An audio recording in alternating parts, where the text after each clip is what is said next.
Yun, magandang araw mga kabayti. At andito ako sa aming farm.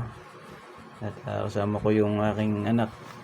Ayan, may buhat-buhat siyang sako ng pinya. Magtatanim kami ngayon ng pinya. Ayan, kinakalat muna para ibilad yung ilang pinya. Pero pandagdag namin yan sa aming mga itinanim na. Ayan, ilang sako na pananim ulit. So ayan, yung ibang bahagi na nataniman na. At para susunod na anihan ay marami na kaming tanim. Marami na kaming anihin. So ayan lang update ko sa aking